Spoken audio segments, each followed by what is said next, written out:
أصلحت القرآن الكريم إذن؟ ألم يأتي في سورة مريم كيف نكلم من كان في المهد صبيا؟ هذا يعني أن عمره أقل من يومين، ربما كان يوما واحدا، وهو لا يزال في المهد، لأنها بعد أن ولدته نذرت أن لا تكلم إنسيا. وكان هذا الصوم معجزة أن يتكلم سيدنا المسيح في المهد عليه السلام، وإلا فإن المعجزة إذا كان تكلم وعمره أكبر من ذلك. ما رأيك أن القرآن الكريم يستخدم كلمة الغلام للطفل قبل الولادة؟ قال: إنا نبشرك بغلام اسمه يحيى.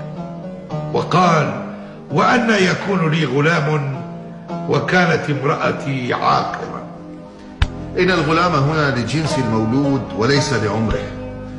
إن الله بشره بأنه سيرزقه بطفل ذكر مثل ما بشر مريم عليها السلام. قال: إنما أنا رسول ربك لأهب لك غلاما زكيا. قالت: أنى يكون لي غلام ولم يمسسني بشر.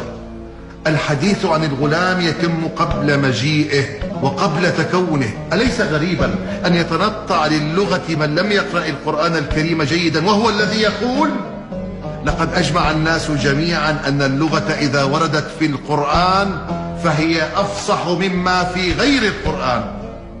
أليس هذا القول لك أنت؟ لماذا لا تقرأ القرآن جيدا؟ أتتهمني بالجهل بالقرآن الكريم وبالشعر الجاهلي أيضا؟ ما الذي لدينا نرجع إليه في اللغة أفضل من القرآن الكريم ومن الشعر الجاهلي؟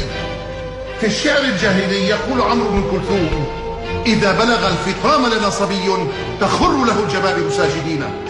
الصبي هو الطفل ما قبل الفطام. فإذا لم تقرأ القرآن الكريم جيدا يا ابن خلاويه، ولم تقرأ الشعر الجاهلي، فأي علم جئت تبيعنا إياه هنا؟ أبيعك يا ابن سقاء الكفار؟ اسكت اسكت، فإنما أنت عجمي وأصلك فارسي ولا علاقة لك بالعربية.